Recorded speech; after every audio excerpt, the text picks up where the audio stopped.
We know this is our son, the parents answered, and we know he was born blind, but how he can see. See, they didn't want to get kicked out of the synagogue. So we go down to verse 24. A second time they summons the man who had been born blind. So they're talking to him again. Give glory to God by telling the truth, they asked. We know this man is a sinner. See, that's what the media does today. They're not going after the story. They're going after Donald Trump or anybody attached to him or anyone who wears a red hat or anyone who says, I love America. And now I'm telling you the truth. They're going after Christians. I heard this on the liberal left-wing network, National Public Radio. The girl was doing a story, and she said, so what do you think about the Donald Trump right-wing mega Christians? And that's the first time I heard her say that Christians are right-wing megas. And because she said that on national news, tens of millions of people listen to the story and believe everything they say. When she added the word Christian in, now all Christians are bad because they probably voted for Trump. I bet they got 5,000 letters because here's the deal. A lot of Democrats who listen to their program are Christians.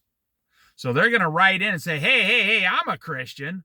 I didn't vote for Trump. I'm a Christian. A lot of them are Christians.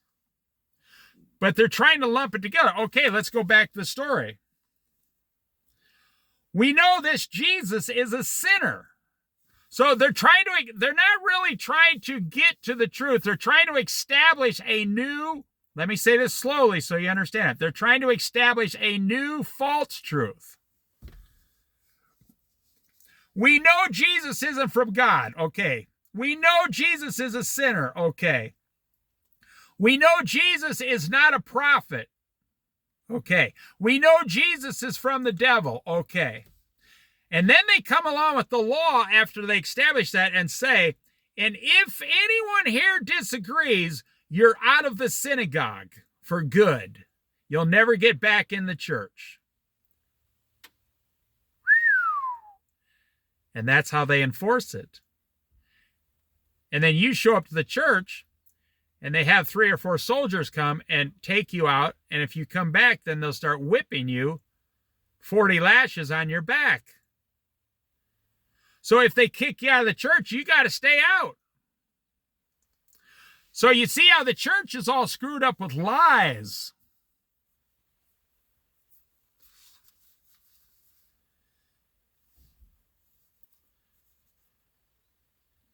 He answered. Okay, what did he do? How did he open your eyes? He answered, I have told you already, and you did not listen. I like this blind guy. He's got a good personality. I already told you, and you did not listen. Why? Do you want to hear it again? Do you want to become his disciples too? Holy smokes. There's some guys who just step into it because they're not afraid. I'm one of those people. Unfortunately, I was one of those people in grade school. This teacher, boy, she abused me for like the whole half of the year. She would hit me with the ruler. She would hit me with she would hit me with books. This was how school was in the 60s and 70s, okay? They would hit you. They would do things. They're always hitting you. They wouldn't let you go to recess. Just anything you did, you got hit. So one day she called me up to the front of the class during recess. The class wasn't there. During recess, she says, I need to find out what's going on with you. I said, I'm asking you normal questions and you're hitting me. She says, well, I don't like you interrupting. And she said, what do you think of me? And I said, I think you're a fat old bag with a beehive and cat beehive hairdo and cat glasses. Oh man, she got so mad. That lady told, this was the 6th grade. She told me, she started calling me names. Oh my gosh. She was like 68 years old. She hadn't even retired yet.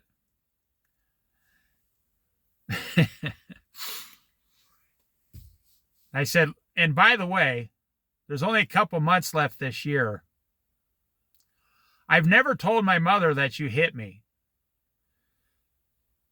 And she looked at me. She got scared. I said, my mother is a 200-pound country girl. And if I tell her you hit me, she'll come down here and rip your head right off your shoulders.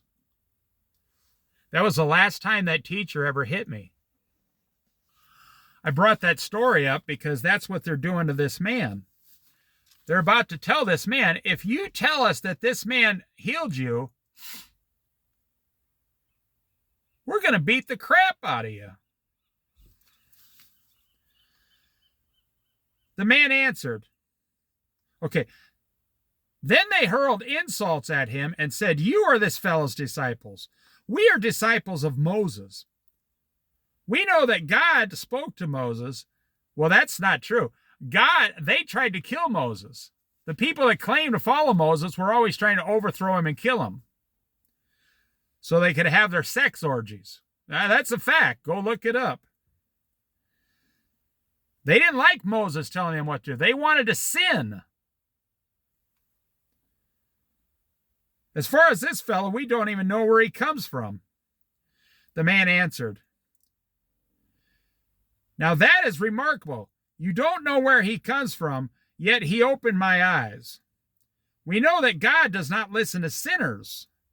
He listens to the godly person who does his will. Now that's in the Psalms, Proverbs, throughout the whole Old Testament. The prophets talk about God does not answer the prayers of sinners. He only answers the prayers of those who follow him. It's right in there. People don't want to hear that today. People who don't even claim to believe in God, they say, oh, well, God blesses me. I'm a good person. No, that's just not true. This blind man is telling you, this formerly blind man, we know that God does not listen to sinners. You know, I had a couple guys ask me, how come God won't answer my prayers? And I say, are you still looking at pornography? And they say, yes. I say, well, didn't God tell you to stop looking at pornography?